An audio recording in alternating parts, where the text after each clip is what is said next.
It's been a while now since I realized that I have something for broken people.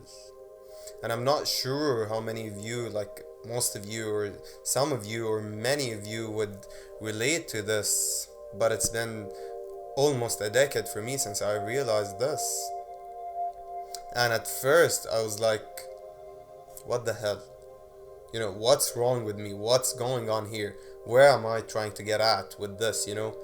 I must be so messed up, or I must be so broken in order for me to, have something for broken people, to want to seek out other broken people, to even be attracted to broken people. And it was like the more that person is broken, the more I want to be there for them, the more I want to connect or communicate with them, the more I want to even get to know them, the more I just want to share something with that person. I felt a deep sense of connection to other broken people. And after some thought, I realized that it is surely, yeah, because they feel more relatable to me. I can relate to a broken person more than I can relate to a very cheerful, naive, or completely healthy, let's say, person. No one is absolutely or completely healthy. Everyone had their own share of dysfunctionality, which caused them to be broken by life, or to break themselves in some sense to a certain degree. But yeah, the more broken the person is, the more I can relate to that person. And I just wanna, get to know that person. I want to share my experience with that person, and I want to listen to their aspect of their story. I want to listen to their story. I want to see their version of the story. I want to see their perspective on the story. I want to, get to know. I want to connect on that, broken aspect, shared, common broken aspect. But after some more thought, I realized that there goes a little bit deeper than simply that. And it was that I realized that broken people shine brighter than anyone else. And I know that might sound a little bit, counterintuitive or whatever, but it's true.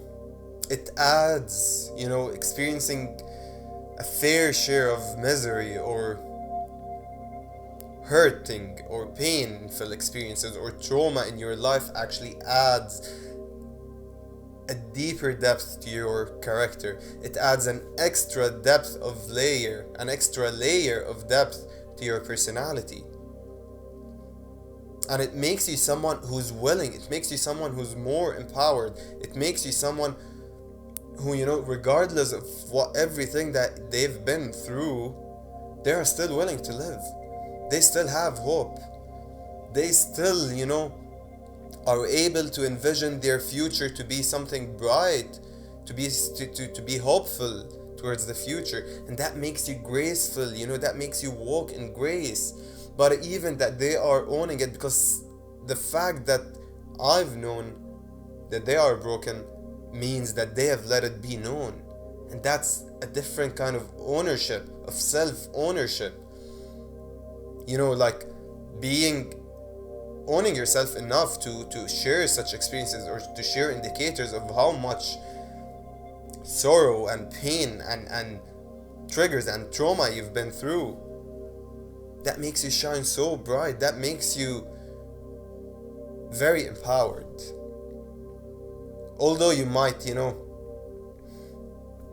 be very confused and be very negative and be very toxic and have, all of this negativity, harbor this negativity and, deconstructivity, even sometimes self-destructive habits, self-sabotage, and some people I've known, even self-harm. It makes them shine brighter. There's a different light to them to still be here after everything they've experienced, after everything that broke them, or after how they broke themselves. And now you felt that this layer of depth, that extra layer of depth, makes me better able to connect with those people. Because at that point I was just getting started with my awakening journey, with my, let's say, self-exploration journey, with my exploration journey simply, with my conscious, intentional life. because I had just moved out. I had just moved to actually to a different country. I had a scholarship and I went to college, to uni at a different country, which I was not particularly fond of, and that caused me to completely isolate myself, shut myself down, and all I was doing, and you know, once you get out of that parental influence, from that, the influence of, you know, under your family, of being under the control of your family, of being under the responsibility of your parents, things start surfacing up. You know, you start having to figure things out. You start having to figure yourself out, figure the world out, really figure it out. You know, you might have had some things figured out before that, but now you're really all by yourself. You're on your own, and you have to really go that extra layer of exploration, of introspection, of retrospection, of exospection. I'm not sure if that's a word, but you get my point. And that, you know, made me realize that I've been living a lie. I've been living through a shadow that's not really me, that has nothing to do with me, that everything that I so deeply believed in, that all the truths that I held absolute were completely part of a programming, were not my own, had no sense of base, had no base whatsoever. And that caused me to start researching and studying and diving deeper into all those different fields of studies, and I've went from everything. So it was like more, I had my intellectual awakening. I was starting on my intellectual awakening at that point, and it was more, you know, I was looking into everything from science, physics, and astrophysics even, and psychology, philosophy, theology, you know, deeper into, later on, at later stages, even deeper into quantum physics and metaphysics, and, you know, eventually leading to my spiritual awakening, you know, a few years later, which was triggered by my pursuit of the truth. So that started my pursuit, that moving out and being on my own and being my own person, you know, having to figure things on my own, that started me out. That triggered something in me that made me start pursuing the truth. And after I've realized, especially, that I was living a lie, I felt betrayed. I felt distrusting. I've become very, very cynical. And I, you know, simply wanted to figure out that absolute truth, whatever the hell is going on with this life and with us. Eventually being led to spiritual awakening. But the thing is, sure, that was our point of connection. That was my point of attraction. That was why I had something for broken people. But more so than anything else, I realized that this is what I so deeply missed on in my childhood. And here is where it gets interesting. So that thing that triggered, that threatened my survival and safety and sense of certainty when I was just a child, that's the thing that became my drive to the future. That's the thing that became my purpose to the future. I'll give some more examples, but let me just share this bit. And that's because my mom, you know, at a younger age, my mom was very miserable. She was very depressed. She was going through her own fair share of negativity and traumatic experiences, and self-hatred and resentfulness, and, you know, but that's the same things, you know, which broken people experience. And experiencing those things, although they experience those things, their drive towards the future, what makes them bright, you know, shine brighter.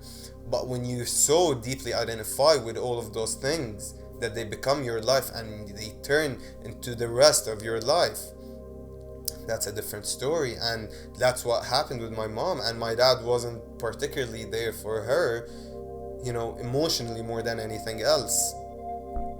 And so, to me, I just wanted to feel safe. That's the most important thing to a child. You have to understand this very clearly. That's the most important thing to the ego. Once its safety and stability and survival and certainty starts getting threatened, you know, it is not living. It wants to go into survival and cower in fear, and it becomes crippled. And so it wants to end this any way possible.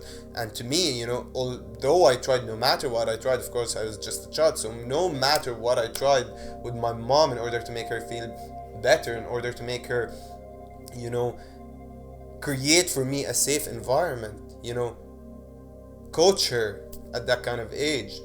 I knew nothing, so what am I even trying to do? So it was a hopeless case, and no matter what I did, it did not obviously reflect on how my mom reacted or how my environment reacted, and I remained in that unsafe, uncertain environment till, I eventually grew up. Do you see what I'm trying to get at here? Because that is a very, very clear sign that life is happening for you, not to you, that everything was meant to be, that everything happens for a very, very good reason, and that's to drive you to your purpose, to your infinite potential, to the version of you that's unrestricted, that's free, that's loving, that helps, that's in service of others, that helps the collective awareness, raising the collective awareness, that helps in the collective ascension of everyone on this planet. So whatever you chose to come to into this life, things that you had completely no control in at a younger age. Your soul, you in your higher self, you through your higher pure state of consciousness chose this in order for you to awaken as an ego to your purpose and raise the collective awareness, raise the collective aid in the collective ascension. And so everything from the traumas, from the misery, from the miserable experiences, from the pain, from crises that you've been through, was only from the struggles, were only meant to drive you forward, not to suck you backwards or inwards, but was just meant for you to lead you to your power, to lead you to your bliss, to your joy, to your loving life, to your purposeful life, to your meaningful life. And that to me simply came in that, and look what I'm doing now. Back then it started even when I first had my intellectual awakening. It started with me, I was on Twitter, and I was in a nice intellectual community. I was among them, and I had, a fair amount of followers. But I was simply reflecting how I was trying to help myself in helping others. So I was reflecting, at that point, I was very self-critical, very self-judgmental, very cynical, I felt completely betrayed by living in lies during my entire life. And now that was my way of connecting with other broken people on Twitter, using Twitter. Like, what the hell are you doing? Like, why are you leaving yourself be depressed? Why are you not trying to figure things out? Go fucking do this and that, realize that this was only meant for this, that this, you were led here because, you went through this and that. I was going into psychology and philosophy, and I was just so harsh on them because I was so harsh on myself, even sometimes more than deconstructive than constructive criticism. Because that's how I was with myself, that's where I was coming from. I felt completely lied to, completely betrayed. And that's how it reflected. I was just reflecting, that's how I was trying to help, those broken people. Then, I started my YouTube channel. I was learning the violin, and I wanted to play sad music because that would be our method of connecting. I wanted others who feel me, who relate to my brokenness, to my misery or whatever, to feel this music and connect with me, share it with me, share that sadness with me in the sense of music. And I started posting those videos here and there, and eventually, of course, leading to this, which is, I feel, the highest way. It's gonna progress, it's gonna develop, sure, but it is the highest way of sharing, of helping others, of being in service to others, of learning from others, others who are doing such videos, to empower you from that broken past child to your purposeful life, to a meaningful life, to your blissful, joyful, peaceful life in which you feel completely free and loving and lovable and safe and certain, and regardless of what's happening externally. That's my purpose. That drove my purpose. My deepest trauma at a younger age, when I was just a child, drove my purpose, created my purpose for me. And eventually coming to this point and realizing this, but you could apply it, that's just my story. You could apply it,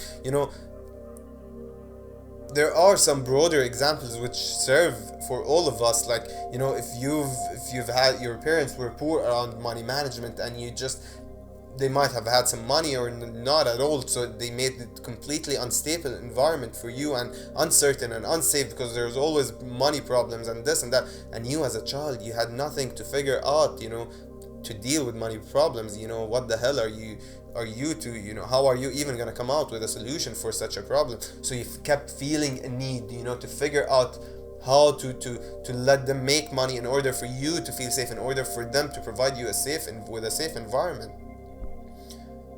And so you grow up, to start that amazing business that's in service for others, to others, that's helping many people, perhaps, that's making others happy, that are making others spread joy and love, and sharing, even if it's just a restaurant, a good meal or whatever, making them feel good or happy.